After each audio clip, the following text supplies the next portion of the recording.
18 दिन का युद्ध, और हमारी सोच, हमारी संस्कृति, हमारा इतिहास सब बदल गया। अच्छाई और बुराई की इस लड़ाई में कौन सच्चा था, कौन झूठा, कौन अधर्मी तो कौन धर्म का रक्षक, किसे पता है। युद्ध के साथ युग भी समाप्त हो गया। कुरुक्षेत्र रह गया पीछे, अब धर्म क्षेत्र की बारी है।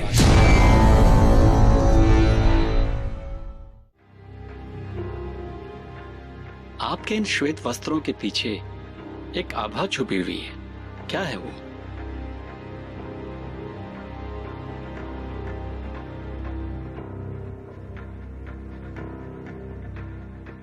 ये मेरा कवच है, मेरे जन्म से ही मेरे साथ है। जैसे जैसे मेरा शरीर बड़ा होता गया, उसके साथ मेरा कवच भी बड़ा होता गया। मेरे शरीर का ये अंग है। और ये कुंडल? ये भी मेरे शरीर का अंग है, जन्म से मेरे साथ है। लीजिए, बस यही चाहिए मुझे।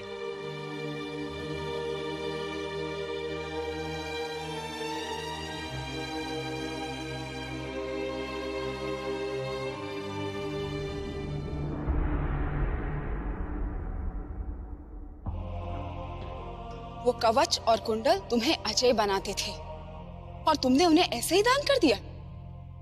ये विश्वासघात नहीं तो और क्या है कर्ण?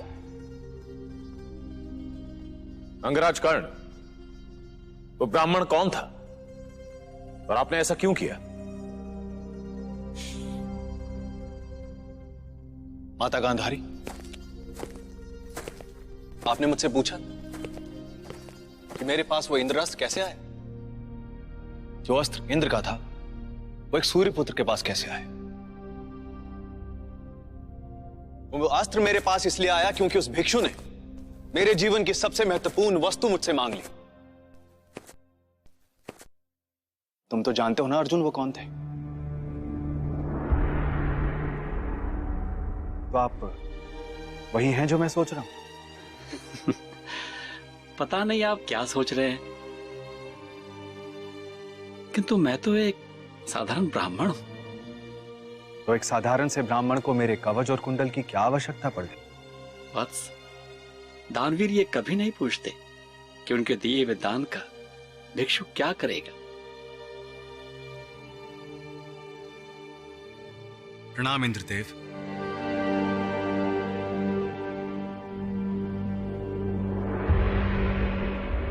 वो इंद्रदेव थे जो कि सुना है तुम्हारे पिता हैं। उनका पुत्र प्रेम भी तब जागा जब युद्ध समीप था। वो जानते थे कि मैं किसी भिक्षु को अपने द्वार से खाली हाथ नहीं जाने दूंगा। मेरे इसी स्वभाव का लाभ उठाया उन्होंने और मुझसे मांगकर ले गए वो जो तुम्हारे और मेरे बीच की सबसे बड़ी दीवार थी। नहीं कर, इंद्रदेव केवल तुम्हारा कवच लेकर नहीं गए, वो मेरे पुत्र की विजय लेकर गए थे अपने साथ। और तुम, जिसने ये कहा था कि तुम्हारे हाथ, तुम्हारा मन, तुम्हारा शरीर, तुम्हारी आत्मा, तुम्हारे बाण, तुम्हारा धनुष, सब कुछ सुयोधन का है, उसने इतनी सहजता से अपने शरीर का अंग काटकर शत्रु के पिता को सौंप दिया। वाह दानवीर कर्ण, धन्य हो तुम और धन्य है तुम्हारी ये मित्रता। बस मां, बहुत हुआ। कर्ण के साथ क्या हुआ था ये मुझे पहले ही पता चुका था। कर्ण ने जो किया वो उसका धर्म उससे कहता था, और ऐसा नहीं है कि कर्ण के हाथ कुछ भी नहीं लगा हो।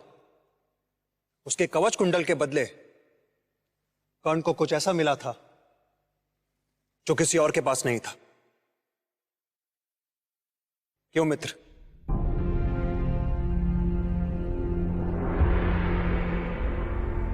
आज तुमने अपने नाम को सार्थक कर दिया है कर्ण। वास्तव में तुमसे बड़ा दानवीर और कोई नहीं। मुझे आशा है आपको मुझसे ये भेंट पाकर बहुत प्रसन्नता हुई होगी। अवश्य कर। और मैं भी तुम्हें यह बता दूं कि मैं कोई निर्दयी देवता नहीं हूं। यदि कोई मुझे प्रसन्न करता है तो मैं भी उसका ध्यान अवश्य ही रखता हूं। मैं कुछ समझा नहीं।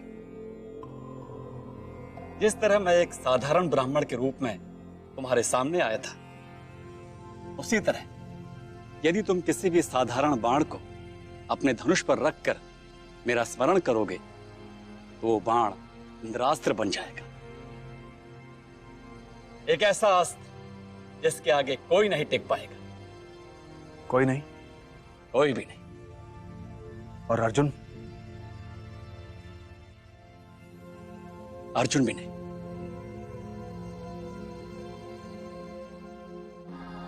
धन्यवाद इंद्रदेव। केवल एक बात स्मरण रखिए, इस घटना के बारे में कभी किसी से मत कहिएगा, अन्यथा इस संसार में कभी कोई किसी दरिद्र व्यक्ति पर विश्वास नहीं करेगा, उसकी सहायता नहीं करेगा। अवश्य।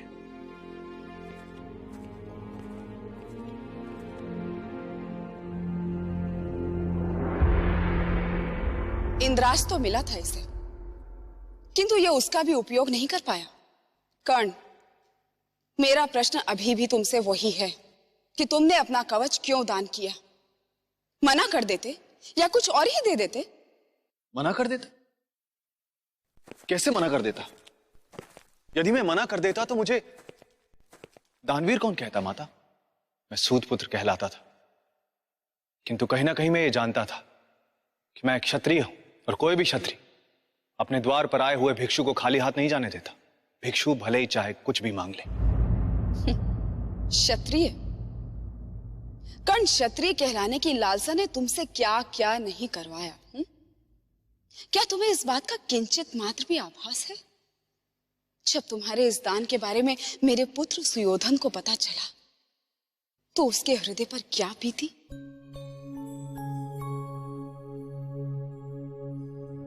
क्या ये सत्य है मित्र? हाँ कर्ण, ये सत्य है।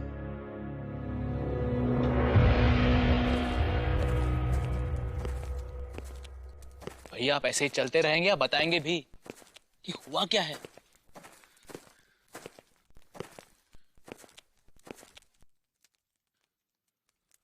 आज कर्ण के हाथों कुछ ऐसा हो गया है जिसे सुनकर तुम चलोगे नहीं, हस्तिनापुर से चले जाओगे। क्यों? ऐसा क्या किया कर्ण ने? वाह, कर्ण ने अपने कवच और कुंडल दान कर दिए। हाँ? क्या? हाँ। किंतु भैया, जानता हूं कि कर्ण अब अजय नहीं है। मैं तो पहले से ही जानती थी कि तुम्हारा वो मित्र किसी काम का नहीं। हाँ, ऐसा मत बोलिए। मैं तो केवल बोल रही हूँ पुत्र, किंतु तुम्हारे उस मित्र ने तो करके भी दिखा दिया। अब कैसे जीतेगा वो अर्जुन से, और कैसे दिलाएगा तुम्हें विजय वो युद्ध में? मां, मैंने कर्ण से मित्रता इसलिए नहीं की थी कि वो अजय है। जानती, किंतु यदि वो अजय होता तो अपनी मित्रता का ऋण तो चुका पाता, किंतु अब ऐसा नहीं होगा। भैया माँ ठीक कह रही है। तो क्या करूं? उससे जाके बोल दूं कि अब वो मेरे किसी काम का नहीं? अपने जीवन से जाने के लिए कह दूं उसे मैं? हाँ, और उसके बाद भी मेरे पुत्र ने तुम्हारा साथ नहीं छोड़ा।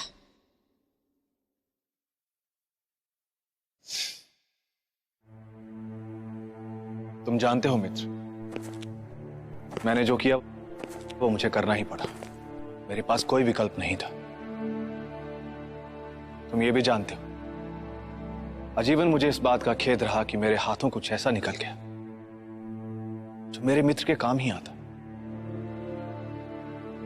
मैं ये भी जानता हूं कि तुमने मुझे क्षमा कर दिया, किंतु आज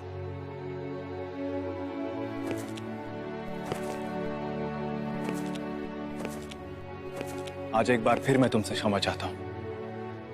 कोई बात नहीं मित्र,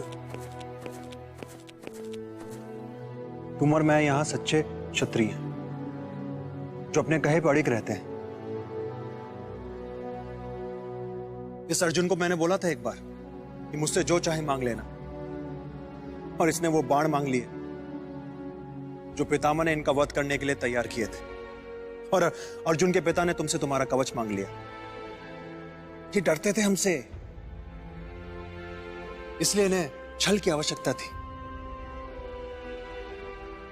इस जन्म में मैंने और तुमने बहुत कुछ सीखा इन पांडवों से, जो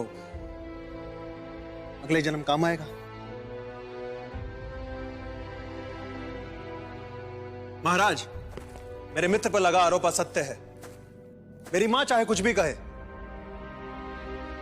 किंतु मेरे मित्र ने मेरे साथ कोई विश्वासघात नहीं किया। महाराज धृतराष्ट्र, आप अपने स्थान पर वापस जाएं। पिताश्री।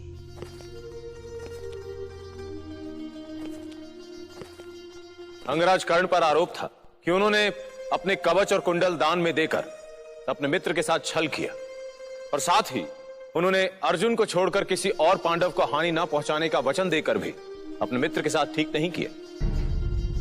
किंतु कर्ण और सुयोधन की मित्रता किसी भी स्वार्थ पर नहीं टिकी थी, इसलिए यह सभा इस आरोप को असत्य मानती है। अब समय है अगले आरोप का, और इस आरोप के लिए इस सभा में आने वाले हैं गुरु परशुराम।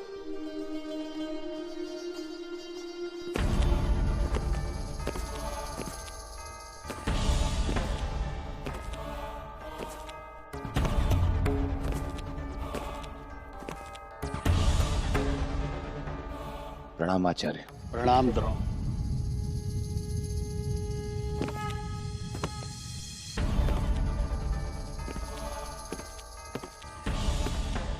नहीं कर्ण, मेरे चरण मत छुओ, मैं आशीर्वाद नहीं दे पाऊंगा।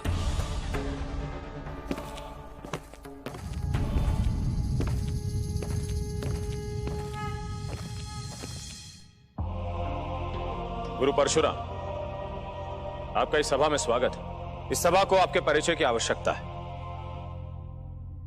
मां रेणुका और जमदाग्नि का पुत्र, स्वयं महादेव शिव का शिष्य, द्रोण और भीष्म का गुरु परशुराम हूं मैं। गुरुदेव, मैं भी तो आपका शिष्य हूं। हाँ, हो तो कर्ण, किंतु तुमने कुछ ऐसा नहीं किया जिसके कारण मैं अपने परिचय में तुम्हारा नाम ले सकूं। गुरुदेव, आज अंगराज कर्ण पर आरोप लग रहे हैं, और जब से आप आए तब से आपकी और कर्ण की बातचीत सुनकर ऐसा प्रतीत होता है जैसे गुरु और शिष्य में बहुत मनमुटाव है। वो क्यों है, वो अभी पता चल जाएगा। सूर्यपुत्र कर्ण पर आरोप है कि इन्होंने अपने गुरु से असत्य कहा, उनसे धनुर्विद्या प्राप्त करने के लिए उन्हें छला। मैं जानता था एक ना एक दिन यह आरोप मुझ पर अवश्य लगेगा। यदि जानते ही थे तो क्यों छल किया मुझसे? गुरुदेव, आपसे विनती है कि आप इस सभा को बताएं कि क्या छल किया आपके साथ अंगराज कर्ण। इस सभा में ऐसा कोई नहीं है जो ये ना जानता हो कि मैं अपने जीवन में कई बार क्षत्रियों के विरुद्ध युद्ध किया है, और मैं हर बार जीता हूं। और फिर मुझे समझ में आ गया कि एक ब्राह्मण का धर्म युद्ध करना नहीं, शिक्षा देना है। और तब से मैं केवल युद्ध कला की शिक्षा देता हूं, कभी युद्ध नहीं करता। किंतु इस बात से कर्ण का क्या संबंध है? संबंध है। मैं शिक्षक तो बन गया महाराज, किंतु मैंने भी प्रण लिया कि मैं किसी क्षत्रिय को धनुर्विद्या नहीं सिखाऊंगा। और फिर एक दिन मेरे पास एक युवक आए।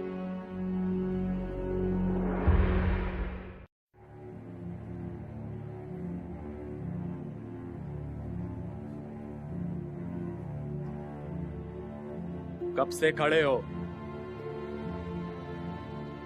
अभी आया हूं गुरुदेव।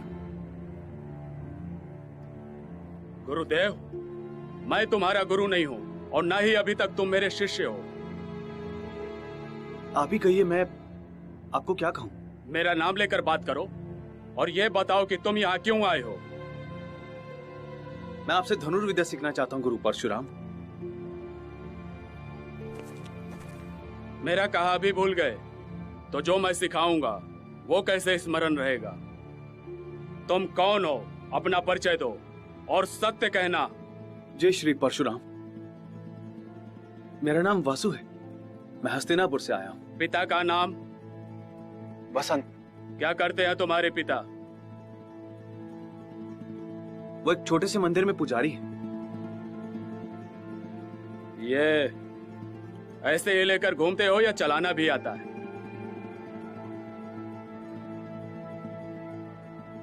बस बस समझ गया। बस एक बात बताओ, हस्तिनापुर में तो मेरा शिष्य द्रोण भी है, तुम उनसे सीखने क्यों नहीं गए? हाँ, वो तो केवल राजकुमारों को सिखाता है। मैं क्या करूं श्री परशुराम?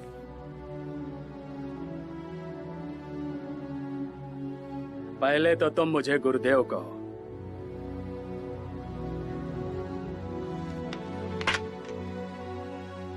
गुरुदेव।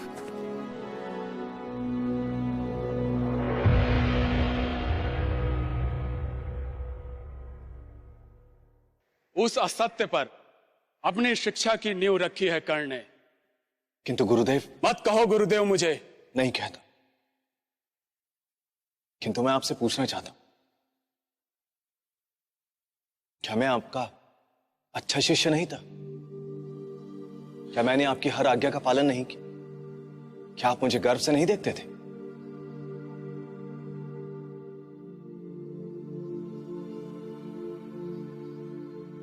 उत्तर दीजिए गुरु परशुराम। हाँ, तुम एक अच्छे शिष्य थे। द्रोणों के बाद यदि कोई सच्चा धनुर्धर था तो वो तुम थे। यदि नहीं होते तो मैं तुम्हें ब्रह्मास्त्र की शिक्षा कभी नहीं देता। भैया, कर्ण के पास ब्रह्मास्त्र भी था, फिर उसने अर्जुन पर उस अस्त्र का प्रयोग क्यों नहीं किया? अभी पता चल जाएगा तुम्हें। सत्य है, आपने मुझे ब्रह्मास्त्र सिखाया था। फिर तो तुम्हें यह भी स्मरण होगा कि ब्रह्मास्त्र सिखाते समय मैंने तुमसे क्या कहा था।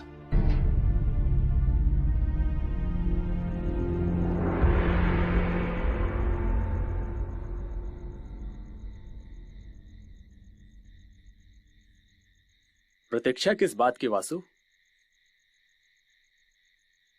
किंतु गुरुदेव, बिना कोई मंत्र पढ़े ऐसे ही चला दूं? मंत्र अच्छी तरह ज्ञात होना तो पढ़ने की आवश्यकता ही नहीं होती। तुम्हारी आत्मा को वो मंत्र आता है, बस उसे सुनाने का क्या लाभ? धनुष उठाओ और चला दो।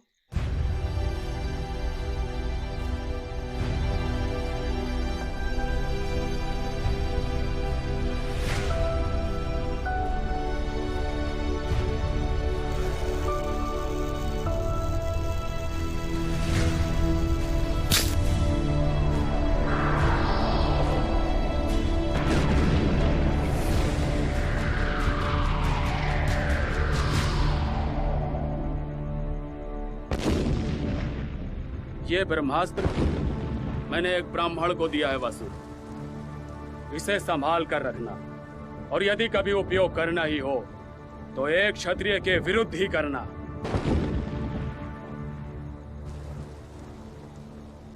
जी गुरुदेव, मैं इसे जब भी प्रयोग करूं किसी क्षत्रिय के विरुद्ध ही करूंगा।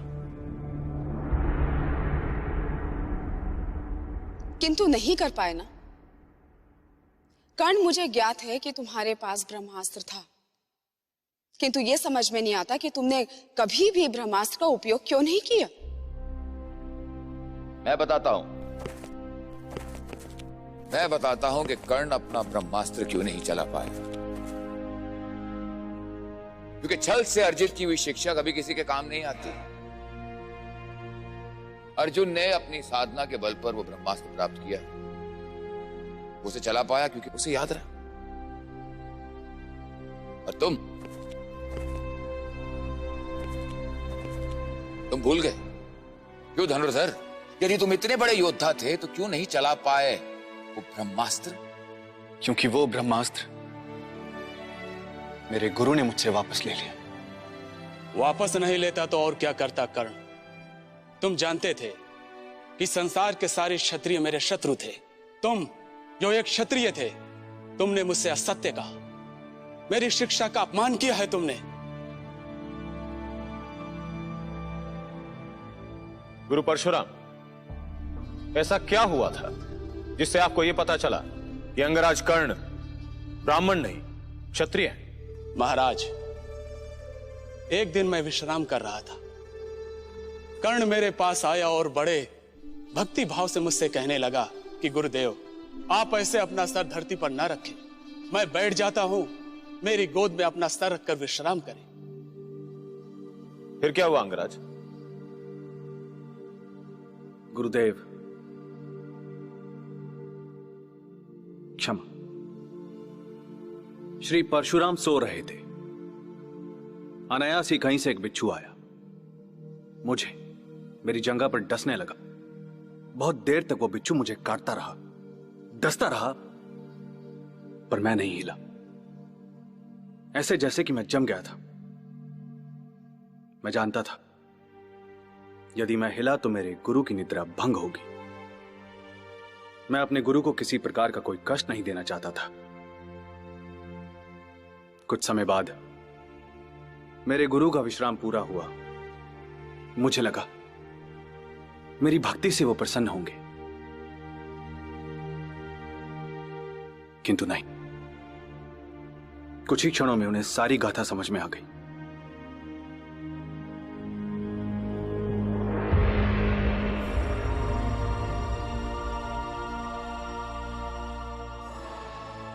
कौन हो तुम?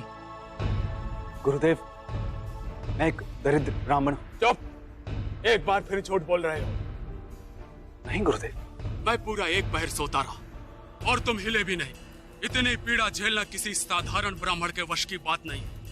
सत्य कहो, कौन हो तुम? गुरुदेव, मैं सत्य सत्य सुनना है मुझे और कुछ नहीं। गुरुदेव, मेरा नाम वासुसेन है। मैं एक अनाथ हूं। हस्तिनापुर के सारथी अधिरथ ने मुझे पाला। इतना बड़ा छल! नहीं गुरुदेव। मैंने कहा था ना कि मैं केवल ब्राह्मणों को शिक्षा प्रदान करता हूँ। ये जानते हुए भी तुमने मुझसे छल किया। नहीं गुरुदेव। अब तुम मुझे गुरुदेव नहीं बोलोगे। और केवल इतना ही नहीं, वो जो ब्रह्मास्त्र मैंने तुम्हें सिखाया था, वो भी मैं तुमसे वापस लेता। नहीं गुरुदेव। जिस दिन तुम्हें उस ब्रह्मास्त्र की सबसे अधिक आवश्यकता होगी, तुम उसे अपने धनुष पर उतारना ही भूल जाओगे। नहीं गुरुदेव, क्षमा कर दीजिए गुरुदेव, मुझे क्षमा कर दीजिए गुरुदेव। आपसे उत्तम कोई नहीं संसार में। आपसे सीखने के लिए मुझे असत्य का सहारा लेना पड़ा। गुरुदेव, मुझे क्षमा कर दीजिए। नहीं वासुसेन, जो बोल दिया वो तो बोल दिया। तुमने आज एक गुरु शिष्य के नाते का अपमान किया है। तुम जाओ यहां से। गुरुदेव, क्षमा कर दीजिए गुरुदेव, मुझे क्षमा कर दीजिए गुरुदेव।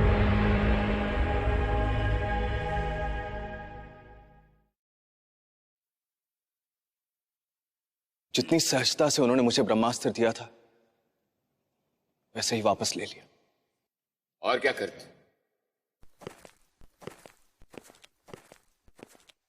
तुमने छल किया, दर्द तो तुम्हें मिलना ही था। आज यहां अपने गुरु के साथ इस सभा में खड़े होकर जो आप मेरे एक असत्य की दुहाई दे रहे हैं, वो केवल आप हैं जिसके कारण मुझे वो असत्य कहना पड़ा। वो केवल आप हैं जिसके कारण मेरे गुरु ने मुझे श्राप दिया। वो केवल आप हैं जिसके कारण मेरा युद्ध में वध हुआ। यदि इस सभा में मैं दोषी हूं तो मेरे शापित जीवन के दोषी आप हैं, केवल आप। क्यों दोष दे रहे हो मेरे शिष्य को? ये आपके शिष्य, ये केवल आप ही के सच्चे शिष्य हैं। यदि आपको स्मरण नहीं है तो मैं बताता हूं, आपको भी और इस सभा को भी। महाराज, यह है गुरु द्रोणाचार्य, जो कहने को तो एक शिक्षक है किंतु राजनीति कभी नहीं भूले। हस्तिनापुर के राजकुमारों की ओर अपने कर्तव्य को निभाने की होड़ में ये अपना धर्म भूल गए। एक शिक्षक का धर्म, महाराज, मैं गया था इनके पास, मैंने इनके आगे हाथ जोड़े, इनसे विनती की, इनके चरणों में अपने शीश को रखा। मैंने इनसे कहा कि गुरुदेव, मेरे जीवन में पीड़ा ही पीड़ा है। यदि आप मुझे धनुर्विद्या सिखाएंगे तो मेरा जीवन सफल हो जाएगा। मुझे अपनी शरण में ले लीजिए गुरुदेव। आप जो कहेंगे मैं वो करूंगा, मैं आपका दास बनकर रहूंगा। किंतु नहीं, गुरु द्रोण तो केवल राजकुमारों को सिखाते हैं और मैं ठहरा एक सूत पुत्र। भला मैं कौन होता हूं गुरु द्रोण के गुरुकुल में अपने पैर भी रखने वाला? इस प्रकार मुझे उंगली दिखाकर गुरुकुल के बाहर जाने का मार्ग दिखा दिया इन्होंने।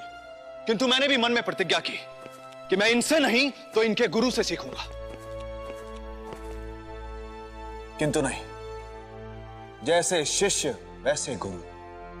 यदि गुरु द्रोण केवल राजकुमारों को सिखाते थे तो ये केवल ब्राह्मणों को सिखाते थे। तो क्या करता मैं? किसके पास जाता मैं? किसके पास जाता? आप दोनों के अतिरिक्त और कौन था उस संसार में? किससे सीखता मैं धनुर्विद्या? महाराज, मुझे असत्य का सहारा लेना ही पड़ा। युद्ध कला सीखने की मेरी पिपासा को शांत होना ही था, अन्यथा वो मेरे भीतर की अग्नि मुझे ही जलाकर भस्म कर देती। इसका अर्थ यह है कि तुम अपने अंदर की अग्नि को शांत करने के लिए झूठ का सहारा लोगे, झूठ बोलोगे। तो नहीं बोलता झूठ, नहीं बोलता। यदि मेरे दोनों गुरु अपने धर्म के पक्के और निष्पक्ष होते।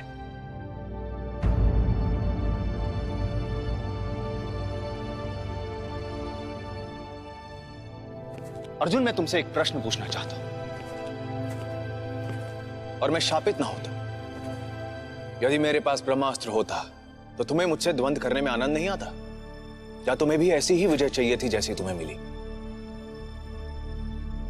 तुम्हारे और मेरे द्वंद्व की प्रतीक्षा केवल तुम्हें और मुझे ही नहीं थी कर्ण।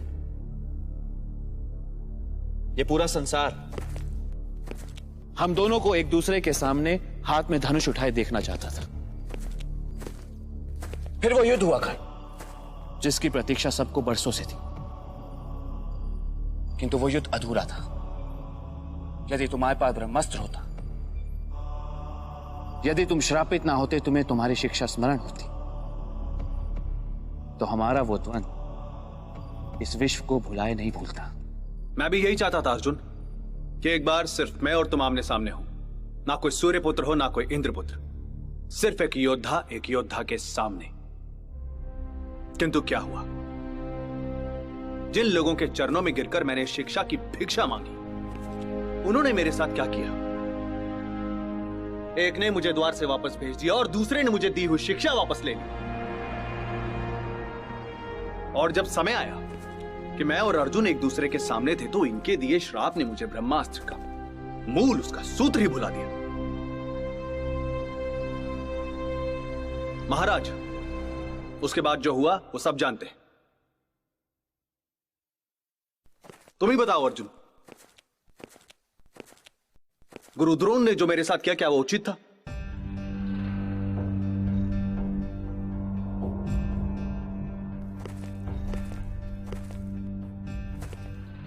क्षमा करें गुरुदेव, आजीवन आपने मुझे जो कहा मैंने उसे बिना जाने बिना सोचे मान लिया। किंतु आज केवल एक बार मैं आपसे असहमत होने की आज्ञा मांगता हूं।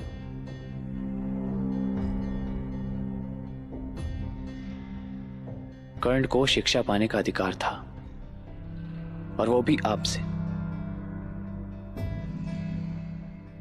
अर्जुन, मैंने कभी स्वप्न में भी नहीं सोचा था कि मेरे मुख से ऐसे शब्द निकलेंगे। धन्यवाद अर्जुन। अर्जुन, जो भी किया तुम्हारे लिए किया। मैं जानता हूं, और मैं इसके लिए आपका आभारी भी रहूंगा। किंतु आचार्य, मेरे हृदय में यह बात कहीं ना कहीं अवश्य रहेगी कि मैंने जिस योद्धा को पराजित किया वो श्रापित था। उसे उसकी पूरी शिक्षा नहीं मिली थी, गुरुद्रोण और अर्जुन, आप दोनों अपना स्थान ग्रहण करें।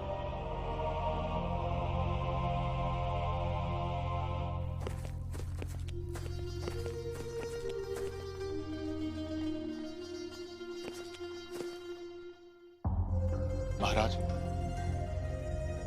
यदि आज्ञा हो तो माता गांधारी से कुछ कहना चाहता। आज्ञा है अंगराज। धन्यवाद महाराज।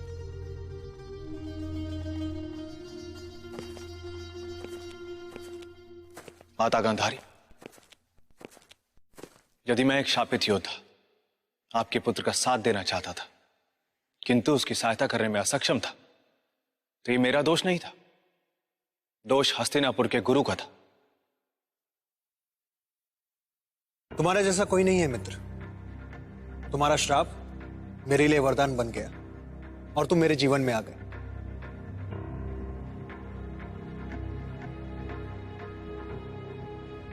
इन्हें क्षमा कर दो मित्र।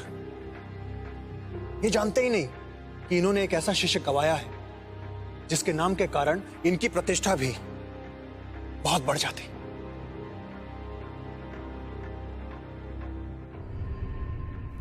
इस सभा में आज तक जितने भी लोग आए, उन सब की पीड़ा मेरी पीड़ा से तो कम है। मेरी मां ने मुझे जन्म देकर त्याग दिया, सूत पुत्र कहलाए। मेरे गुरु ने मुझे नहीं स्वीकारा। एक श्राप ने मुझे कुरुक्षेत्र के युद्ध में कुछ नहीं करने दिया।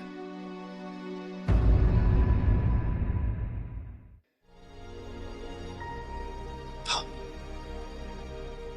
मैं ही हूं वो जिसकी नियति में केवल दुख, केवल पीड़ा, केवल तिरस्कार है।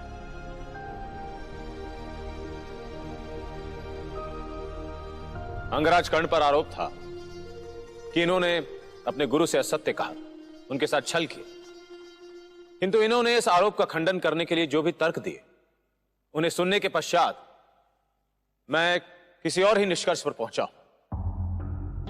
यहां उपस्थित दोनों ही गुरुओं ने आपके साथ उचित नहीं किया।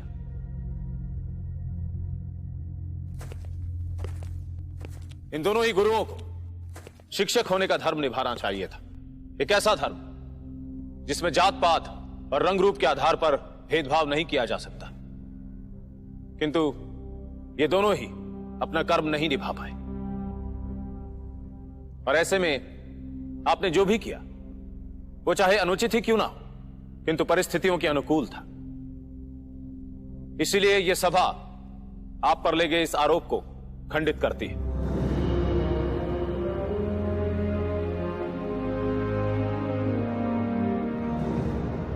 धन्यवाद महाराज। आज पहली बार किसी ने मेरी पीड़ा को समझा है। आपकी पीड़ा को नहीं अंगराज, आज संभवतः पहली बार किसी ने आपके तर्क को समझा है। आप पर जितने आरोप लगने थे लग चुके, अब समय है निर्णय का। महाराज, यदि आपकी आज्ञा है तो मैं कुछ कहना चाहता हूं। केशव, आपको किसी की आज्ञा की आवश्यकता नहीं है, आपको जो कहना है कहिए। कर्ण, सूर्य पुत्र, कुंती पुत्र, सूत पुत्र, वासु, वासुसेन, अंगराज, तुम हो कौन? यही तो मैं भी जानना चाहता हूं केशव। बस कर्ण, कब तक ढूंढोगे अपने आप को? मैं समझा नहीं केशव। कर्ण, तुम जानते हो तुम्हारी समस्या क्या है? जब तुम बड़े हो रहे थे तब तुम्हें पता चल गया था कि तुम कोई सूत पुत्र नहीं हो। तुम एक योद्धा हो, तुम एक क्षत्रिय हो। तुम्हारा और सूर्य का एक अनोखा नाता है जो बचपन से ही था। जब तुम बड़े हुए तो तुम्हारे भीतर यह प्रश्न कि मैं कौन हूं, उसने तुम्हें एक ऐसी राह दिखाई जिस पर संभवतः तुम्हें इस प्रश्न का उत्तर भी मिल जाता, और वो राह थी धनुर्विद्या की। तुमने अर्जुन को देखा और उसमें तुम्हें एक ऐसा अवसर दिखाई दिया जिसे पाने के पश्चात तुम स्वयं ही नहीं ये पूरा विश्व मानेगा कि तुम एक क्षत्रिय, एक योद्धा हो, कोई सूत पुत्र नहीं। तुमने गुरु द्रोण से कहा, उन्होंने मना कर दी। तुमने असत्य का सहारा लेकर गुरु परशुराम से धनुर्विद्या ग्रहण की, किंतु तुम्हारे सत्य ने तुम्हारा पीछा वहां पर भी नहीं छोड़ा। तुम अंगराज बने, किंतु तब भी तुम्हारे पास एक राजमुकुट था, एक पक्की पहचान नहीं। तुम्हारे जीवन में दानवीर का नाम तुमने इतनी प्रबलता से पकड़ कर रखा क्योंकि तुम चाहते थे, चाहे ये संसार तुम्हें एक क्षत्रिय के रूप में ना देखे, किंतु तुम सदैव एक दानवीर कहलाओ।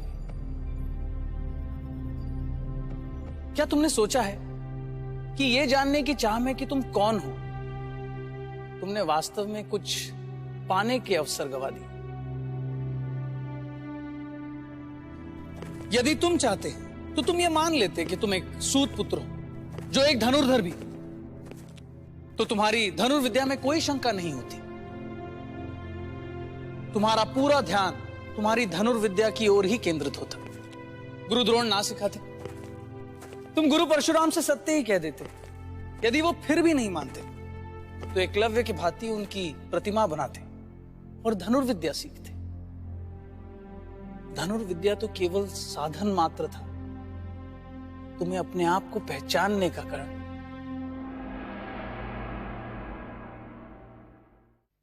जब जब तुम्हारे धनुष पर बाण चढ़ा है तो वो तुम्हारे निशाने की ओर नहीं, तुम्हारे हृदय में बैठी शंका को भेदने के लिए निकलता था। तुमने बाण तो कई चलाए, किंतु तुमने कभी यह जानने का प्रयत्न किया है कि वो जाते कहां हैं? मैं क्या करता केशव? और यह है तुम्हारी दूसरी समस्या। तुम क्या करते? तुम द्रौपदी का अपमान नहीं होने देते, तुम अभिमन्यु के वध में भागीदार नहीं बनते, तुम अपनी मां के पास वापस चले जाते। कर्ण,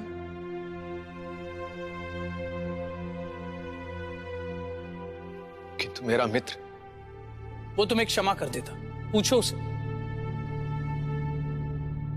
केशव, वो मुझे क्षमा कर देता, किंतु मैं तो खुद को क्षमा नहीं कर पाता। और यह है तुम्हारी तीसरी और अंतिम समस्या। तुम किसी को क्षमा ही नहीं कर पाते, ना किसी और को, ना अपने आप को। क्षमा कर दो अपनी मां को कर्ण, क्षमा कर दो गुरु द्रोण को, क्षमा कर दो अर्जुन को, क्षमा कर दो द्रौपदी को, और क्षमा कर दो अपने आप को। तुम्हारी मां ने तुम्हें छोड़ दिया, यह उनकी विवशता थी। तुम एक सूत पुत्र कहलाए, किंतु तुम्हें बहुत प्रेम मिला। तुम अंगराज बने, तुम्हें दुर्योधन जैसा मित्र मिला, तुम वीर गति को प्राप्त हुए, वो भी अर्जुन जैसे धनुर्धर के हाथों। तुम्हारा जीवन सफल है कर्ण, तुम्हें और कुछ नहीं चाहिए।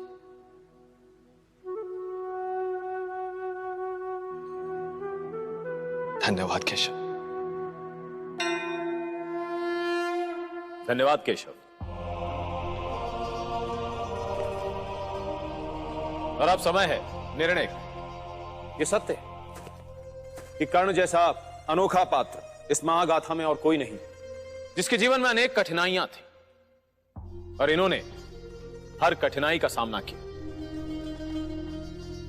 इन्होंने अपने मित्र का साथ दिया, और ऐसा साथ दिया कि अपने मित्र के हाथों हो रहे अधर्म को भी अपने हृदय से लगाया।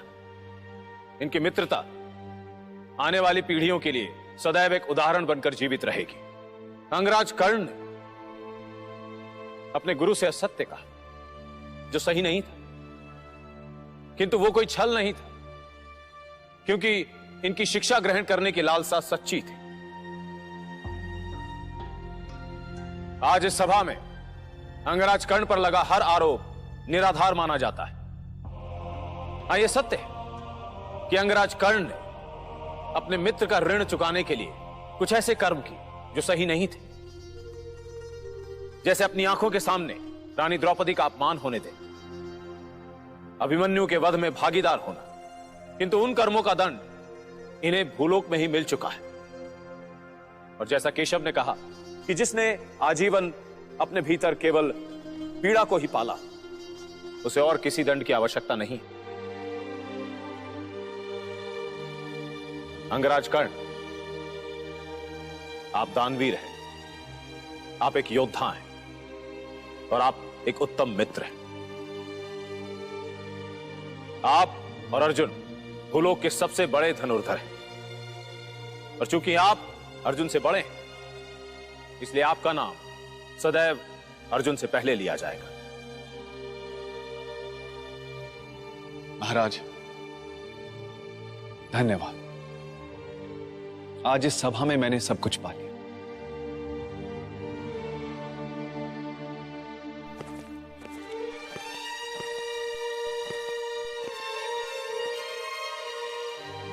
धन्यवाद केशव।